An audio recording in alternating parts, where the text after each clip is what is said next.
7월의 마지막 주일인 오늘은 자녀들과 함께 온 가족이 드리는 예배로 드리고 교회학교 공과책 30과 본문으로 설교합니다.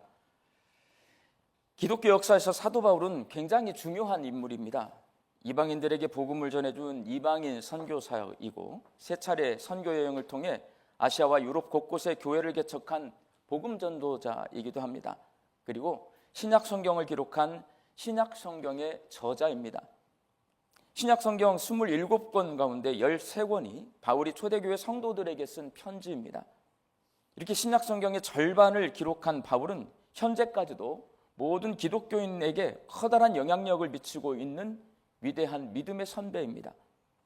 오늘 본문 말씀은 바울이 처음 예수님을 믿게 되었을 때의 이야기입니다. 예수님을 믿기 전 바울의 이름은 사울이었습니다. 사울은 원래 예수님을 범죄자로 생각했습니다. 사울에게 예수님은 로마 정부로부터 국가 반역죄로 사형당한 범죄자입니다. 로마 황제만이 왕인 그 시절에 예수님을 따르는 사람들은 예수님을 왕처럼 추앙했습니다. 그래서 로마의 빌라도 총독은 예수님을 십자가에 못 박았습니다. 그리고 유대인들에게 있어서 예수님은 신성 모독죄로 사형당한 범죄자입니다. 자신이 자꾸 하나님이라고 말하고 예수님 예루살렘 성전을 허물겠다고 말하는 불경스러운 사람으로 보입니다. 사울은 신성 모독죄를 지은 예수님께서 하나님께 벌받아서 십자가에 못 박혀 죽었다라고 그렇게 믿었습니다. 그런데 예수님의 제자들과 초대교회 성도들이 예수님을 그리스도로 믿고 따르면서 죽은 예수님이 다시 살아났다라고 말하고 다니자 많은 사람이 이에 동조하기 시작했습니다. 이를 지켜본 유대교 열성분자인 사울 입장에서 보면 유대 사회를 혼란스럽게 하는 이런 사람들을 가만히 놔두면 안 됩니다. 입을 닫게 해야 되고 혼내줘야 합니다. 그래서 사울은 예수님의 제자들과 초대교회 성도들을 잡으러 다녔습니다. 그가 예루살렘에서 240km나 떨어져 있는 시리아의 다메섹에 있는 예수님의 제자들을 잡으러 가다가 하늘로부터 내려오는 강력한 빛에 의해 시력을 잃게 되었습니다. 그리고 사울아, 사울아, 어찌하여 네가 나를 핍박하느냐? 나는 네가 핍박하는 예수라 라는 음성을 듣고 회심하게 되었습니다. 예수님의 음성을 직접 듣고 나서야 사울은 예수님을 믿게 되었습니다. 오늘 본문 말씀은 다메섹에 있는 그리스도인들을 박해하러 가던 사울이 예수님을 만나 회심한 후에 실명 상태로 다메섹에 찾아가 그곳에 있는 그리스도인들에게 도움받는 이야기가 기록되어 있습니다. 당시 아나니아라고 하는 예수님의 제자가 있었습니다. 본문 10절 말씀 함께 읽습니다. 그때에 다메섹에 아나니아라 하는 제자가 있더니 주께서 환상 중에 불러 이르시되 아나니아야 하시거늘 대답하되 주여 내가 여기 있나이다 하니. 성경의 다른 곳에서 더 이상 이 아나니아에 대해서 말씀해 주지 않습니다. 그래서 이 사람이 누군지 몰라요. 여기만 나와요. 그가 누구인지 잘 알 수 없지만 예수님이 신뢰했던 제자인 것 같습니다. 예수님이 환상 중에 아나니아에게 나타나셔서 사울을 찾아가라고 명령하셨습니다. 오늘 보면 11절 말씀을 함께 읽습니다. 주께서 이르시되 일어나 직가라 하는 거리로 가서 유다의 집에서 5 사람 사울이라 하는 사람을 찾으라. 그가 기도하는 중이니라.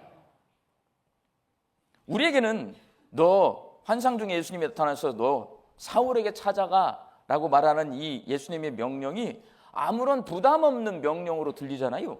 예수님 말씀하시니 가야죠. 그렇지만 아나니아에게는 그렇게 들리지 않습니다. 예수님께서 아나니아에게 이런 명령을 하면 안 됩니다. 왜냐하면 아나니아는 사울에게 가는 것이 끔찍이도 싫기 때문에 그렇습니다. 얼마 전까지 사울은 눈에 불을 켜고 아나니아와 다메섹에 있는 다른 제자들을 붙잡아 옥에 가두고 핍박하기 위해 달려오던 사람이에요. 나 잡으러 오던 사람이 사울이에요. 사울은 스데반을 죽이고 많은 예루살렘 교회 성도들을 박해하는데 앞장선 사람입니다. 예수 믿는 사람을 잡아서 옥에 가두고 두들겨 패고 핍박하던 사람이에요. 사울은 예수님을 흉악한 범죄자로 여기는 사람이고 예수님이 십자가에서 죽고 스데반이 돌에 맞아 죽은 것이 잘된 일이라고 생각하는 사람입니다. 그러니 다메섹에 있는 아나니아는 사울이 좋을까요? 무서울까요? 무서워요, 여러분. 나 잡으러 오는 사람이에요, 여러분. 나 핍박하는 사람이야. 그런데 예수님께서 사울에게 가라고 하십니다. 그래서 아나니아가 예수님께 자기의 속마음을 드러냅니다. 요나가 니느웨로 가라니까 싫어요. 다시스로 가잖아요. 아나니아도 싫어요 해요. 싫어요. 오늘 보면 13절과 14절 말씀 함께 읽습니다. 아나니아가 대답하되 주여 이 사람에 대하여 내가 여러 사람에게 듣사온즉 그가 예루살렘에서 주의 성도에게 적지 않은 해를 끼쳤다 하더니 여기서도 주의 이름을 부르는 모든 사람을 결박할 권한을 대제사장들에게서 받았나이다 하거늘. 가겠다는 거예요? 가기 싫다는 거예요? 가기 싫다는 거잖아요. 예수님이 가라 했습니다. 아멘 하고 가야지. 이 사람 많은 예수 믿는 사람 밖에 하는 사람이고 나 잡으러 오는데 나 가기 싫어요. 이 말 하는 거예요, 여러분. 환상 중에 예수님을 만났음에도 불구하고 아나니아는 사울에게 가기 두렵고 가기 싫다고 말씀합니다. 그러나 예수님은 잔말 말고 가라 라고 명령하십니다. 오늘 보면 15절 말씀 함께 읽습니다. 주께서 이르시되 가라 이 사람은 내 이름을 이방인과 임금들과 이스라엘 자손들에게 전하기 위하여 택한 나의 그릇이라.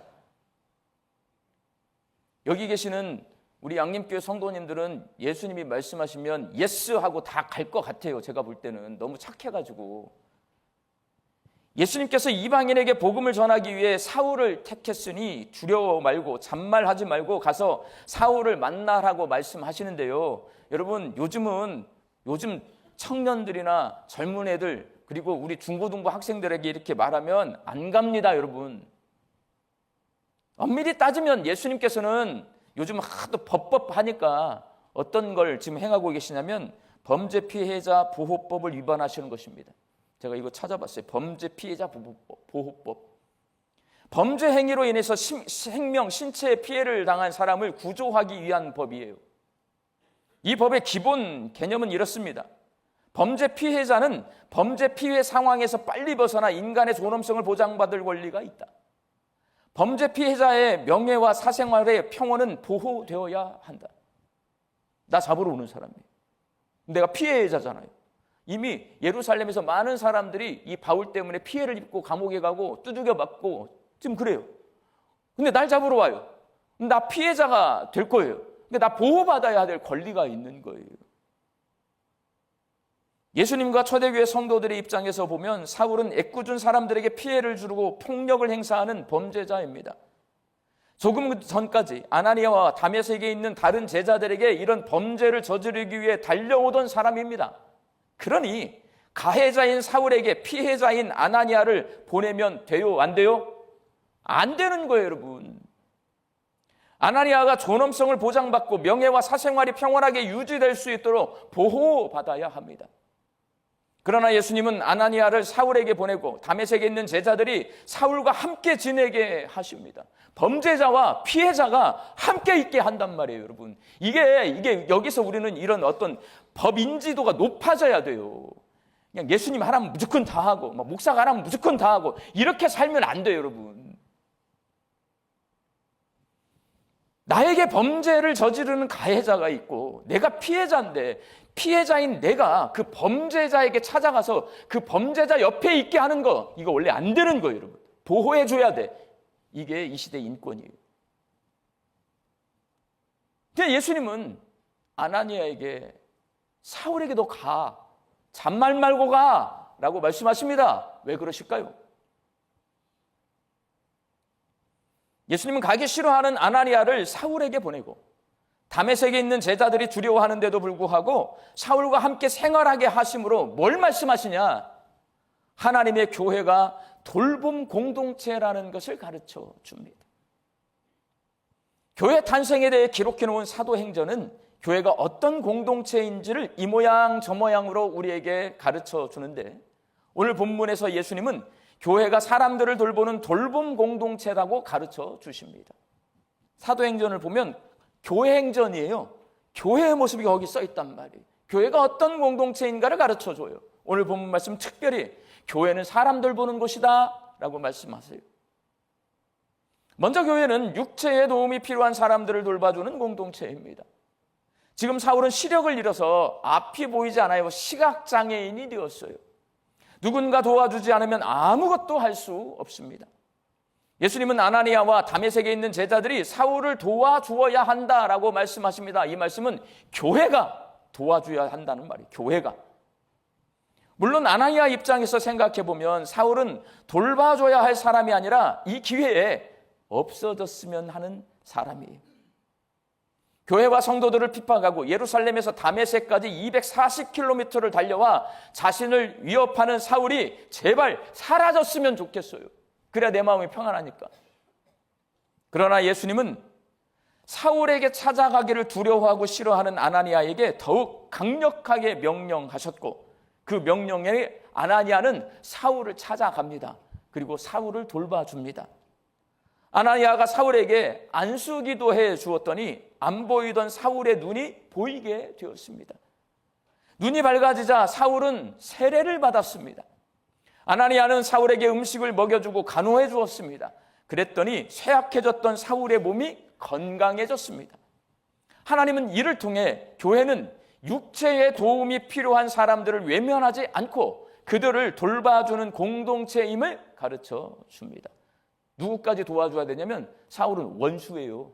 나 잡아 죽이려고 하는 원수. 그 원수까지라도 돌봐줘야 된다. 그리고 교회는 영적인 도움이 필요한 사람들을 돌봐주는 공동체입니다. 사울은 이제 막 예수님을 믿기 시작한 새신자예요. 새신자. 아나니아와 다메섹에 있는 다른 제자들이 이제 막 예수님을 믿기 시작한 사울이 신앙생활을 할 수 있도록 잘 안내해 줍니다. 오늘 보면 19절 말씀 함께 읽습니다. 사울이 다메섹에 있는 제자들과 함께 며칠 있을세. 그들이 함께 있는 이 며칠 동안 이제 막 예수님을 믿기 시작해서 사울이요, 궁금해요. 사울아, 사울아, 나는 네가 핍박하는 예수다 라고 말했잖아요. 그러면 그 예수님이 도대체 어떤 분인지 궁금해. 나는 예수님이 범죄자인 줄 알았어요. 하나님을 모독하는 신성 모독자인 줄 알았고요. 황제에게 저항하는, 로마 황제에게 저항하는 그러한 국가 반역죄를 지은 사람으로 알았어요. 그런데 그 예수님이 나에게 음성을 들려주시네요. 다메섹에 있는 제자들은 그 예수님을 믿는 사람들 아니에요. 그러니까 궁금해. 도대체 예수님은 누구신가요? 묻습니다. 그 물음에 다메섹에 있던 제자들은 사울에게 예수님이 누구인지, 복음이 무엇인지 최선을 다해서 가르쳐 주었을 거예요. 사울은 그들의 가르침을 통해 자신이 핍박한 예수님이 하나님의 아들이신 것과 그리스도, 메시아, 구원자이심을 알게 되었을 것입니다. 그렇게 아나니아와 다른 제자들의 돌봄으로 힘을 얻은 사울이 다메섹 사람들에게 예수님이 그리스도라고 증언하게 됩니다. 오늘 사도행전 9장 22절 말씀 함께 읽습니다. 사울은 힘을 더 얻어 예수를 그리스도라 증언하여 다메섹에 사는 유대인들을 당혹하게 하니라. 얼마 전까지 예수님을 믿는 사람들을 잡으러 다니던 사람이 갑자기 예수님을 믿으라고 전도하고 다니니 다메섹에 있는 유대인들이 얼마나 당황했겠습니까? 다메섹에 있는 제자들의 돌봄을 통해 사울은 복음을 전하는 사도로서의 삶을 시작하게 되었습니다. 하나님은 이를 통해 우리에게 보여주시는 거예요. 교회는 믿음이 연약한 사람들이 믿음이 성장하도록 성숙할 수 있도록 돌봐주는 공동체다라고 가르쳐주고 계십니다. 사랑하는 광주 양림교회 성도 여러분, 우리도 예수님을 믿고 양림교회에서 함께 신앙생활하는 그리스도인입니다. 다메섹에 함께 신앙생활하는 사람들이 있었던 거잖아요. 우리는 여기 양림동에서 함께 신앙생활하는 거예요, 여러분. 그렇다면 오늘 성경 속에 나오는 아나니아와 다메섹의 다른 제자들처럼 도움이 필요한 사람들은 우리는 돌봐주고 있습니까? 나는 도움이 필요한 사람들을 돌보는 사람입니까? 아니면 외면하는 사람입니까? 우리 광주 양림교회는 도움이 필요한 사람들을 돌보는 교회입니까? 외면하는 교회입니까? 이런 질문이 오늘 본문 말씀에서 나오는 거예요, 여러분. 남을 돌보는 거 쉽지 않습니다. 나 살기도 바쁘고 힘든데 남까지 신경 쓸 겨를이 없습니다. 다른 사람과 엮이면 피곤해요, 여러분. 그냥 나 살면 되지. 꼭 엮이면 엮일수록 피곤하거든. 사건이 많이 생겨요. 말도 많이 듣고. 그냥 조용히 살았으면 좋겠습니다. 게다가 나에게 손해를 입혔거나 나에게 피해를 준 사람들은 더욱더 돌보고 싶지 않습니다. 만나기도 싫고 마주치기도 싫어요, 여러분. 그런 사람들이 어려운 일을 당하면 보통 하나님께서 어떻게 하신 거예요? 나한테 피해를 입히고 나한테 나쁜 소리 한 사람이 뭔가 어려운 일을 만났어요. 그러면 우리 뭐라고 그래요? 하나님이 치셨다라고 그래. 치셨다. 하나님이 치셨어. 이렇게. 그런데 예수님은 그렇게 말씀하지 않습니다. 내가 사용할 그릇으로 택했다라고 말씀하십니다. 그래서 그들에게 돌봄이 필요하니 돌봐주라고 말씀하십니다. 우리는 돌보는 사람이 되어야 하고 우리 광주 양림교회가 돌보는 공동체가 되어야 합니다.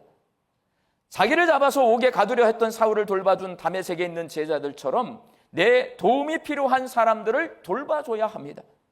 내가 돌봐주면 돌봄을 받는 그 사람이 육적으로 강건해집니다. 영적으로 성장하고 성숙해져서 주께서 맡겨주신 일을 힘차게 감당하게 되고 이 땅에서 하나님의 뜻을 이루는 하나님의 일꾼이 됩니다. 우리 교회에서 가장 돌봄이 필요한 사람이 누굴까요? 오늘 온 가족이 함께 드리는 예배를 드려요. 우리 교회에서 가장 돌봄이 필요한 연약한 존재는 누구냐면 우리 자녀들입니다. 부모님들은 가정에서 믿음의 본을 보이며 신앙교육을 해야 합니다. 교회 학교 교사들은 최선을 다해 하나님의 말씀을 가르쳐서 우리 자녀들을 믿음으로 가르쳐야 합니다. 우리 어른들은 아이들의 이름을 불러주고 따뜻한 말 한마디를 건네주고 예수님처럼 낮아져서 남을 섬기며 기쁨으로 신앙생활하는 모습을 우리 자녀들에게 보여줘야 합니다. 이름 불러주셔야 돼요.